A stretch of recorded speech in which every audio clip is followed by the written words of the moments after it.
If you could just start off by stating your name, your position, and then the amount of time you worked at Prairie View. My name is Kelvin Kirby, and I'm a professor and interim department head of electrical and computer engineering, and I've been working at Prairie View for 26 years. What is your educational background and which schools have you attended? My undergraduate degree is in electrical engineering from Prairie View A&M University, so I went to school here. Mm-hmm. My master's is in computer engineering from Texas A&M, and I have a doctorate of engineering from Texas A&M University as well. What is your current specialization and research area?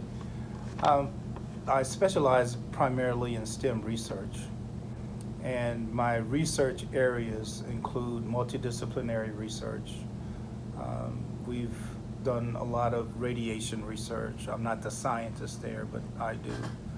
Some of the, I want to say coordination and some of the project management for a lot of the radiation research that's happened here at Prairie View.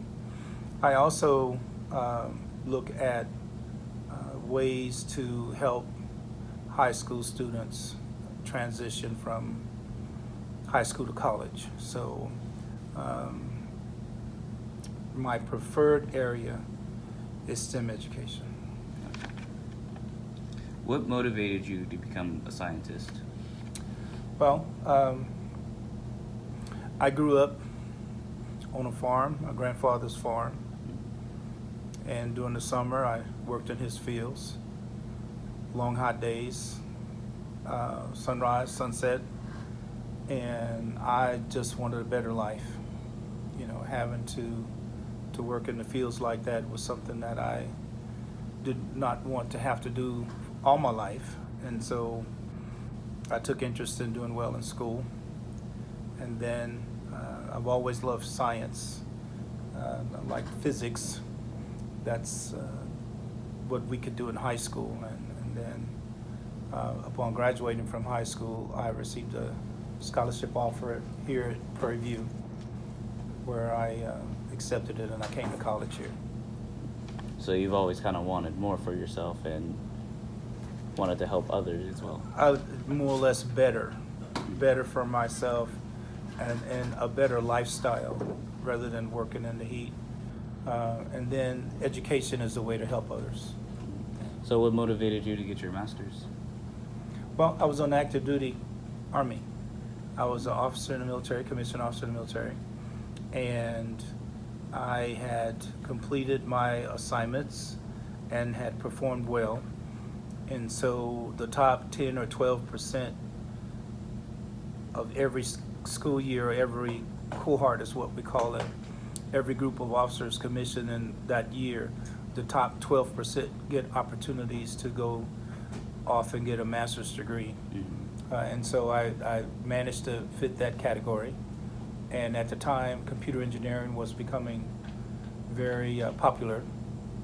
So it was back when computer engineering was just starting out? Yes. So it's changed a lot since then. There's been so many improvements and new technologies. So, what are your highest aspirations for the students that you teach? to become self-learners. Could you elaborate more on that? Yeah, it's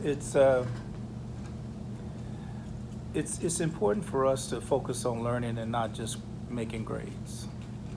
When I say self-learners, if we can develop good reading habits, and we spend a lot of time doing, reading before we go to class, reading before, we have to even get assignments.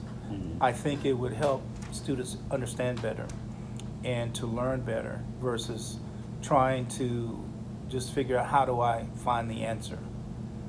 Because you can Google, you can go to YouTube, you can go to certain applications, certain websites, and you can find answers, but what do you learn from finding the answer?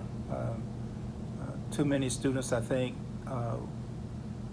they think memorization is learning, and it's a foundation for knowledge, but you really haven't learned that much.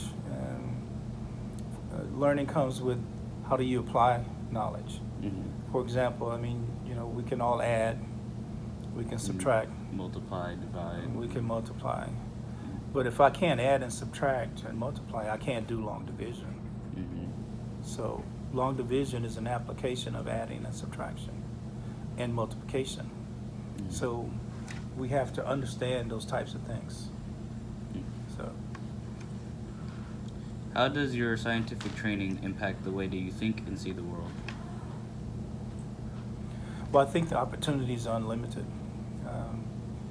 We're in an era now called information age, and it comes down to the fact that if you can imagine something, then why can't it become a reality?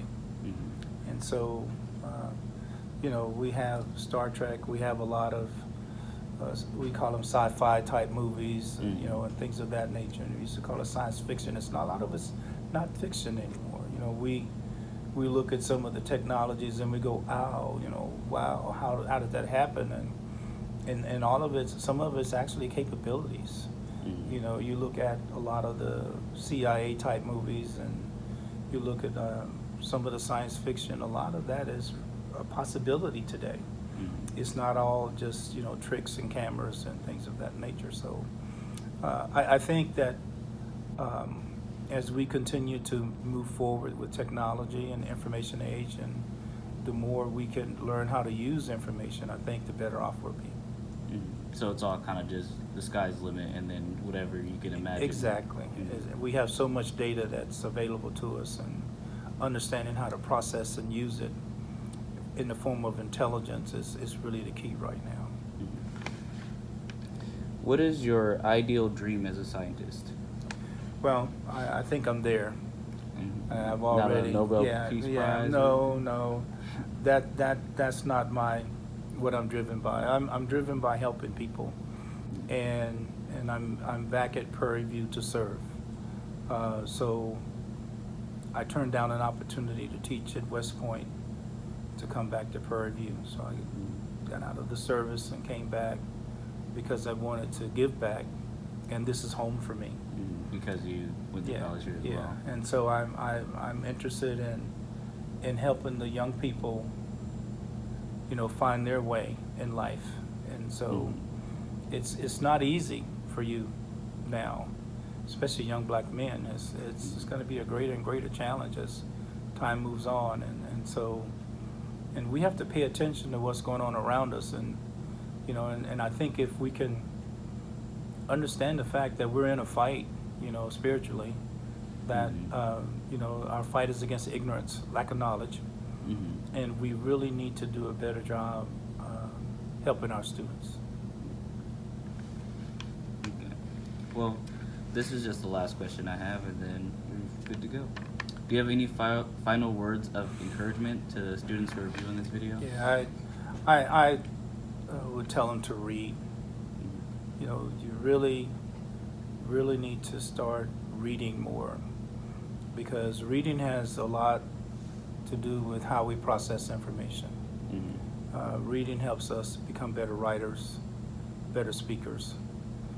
We get a lot of ideas on how to present information from reading about how other people have been successful in doing so. And reading also is our gateway to becoming a self-learner.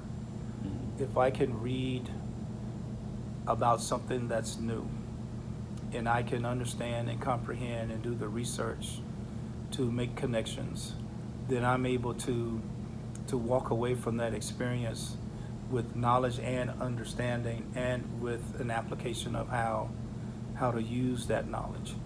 And so becoming self-learners are something that we have to do the rest of our lives. We can't always depend on someone to teach or to show or to tell us what to do.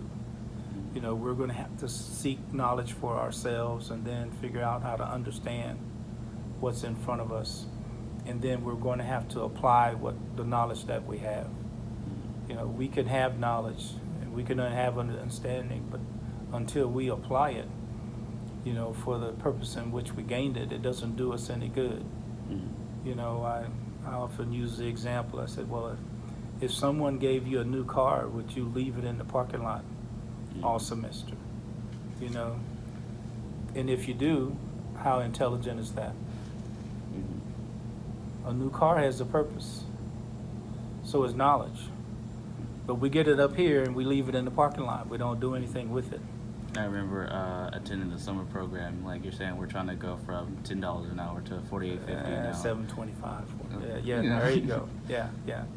So that's the one. That's the case. That in engineering, you know, you may not start at six figures or $100,000, but you know, 76, 77, 80, 90. Some students will get offers of $400,000. You know, but the average now is probably mid-range 70s to low 80s. And by the time you graduate, it could be much higher because of inflation and time value of money. So, you know, there has to be some changes, and you have to bring something to the table in the form of skills, knowledge, experiences, and ability to solve problems. That's what we do is, you know, as people, we solve problems, and we serve and help others. So we need to be able to do that. So become readers. Read, not just novels. Read your math books, read your chemistry books, your physics books, and by all means, you know, read engineering books. I don't know if you're in communications or wherever you just read books in your field, and become a better learner, and become articulate in what you do. You know, because being able to speak well, to write well, those are very important skills. We call them soft skills, but too many of us don't have them, and they become pitfalls and you know, bumps in the roads for us. And, you know, I might have gotten a big promotion, but you know, my communication skills, I'm not well in front of people. I'm not well on paper, you know, and you know, I may not be the one they select to represent this big multi-billion-dollar corporation, you know. So we have to be mindful how we communicate. All right. Thank you. That's all the time we have. Sorry you had to wait.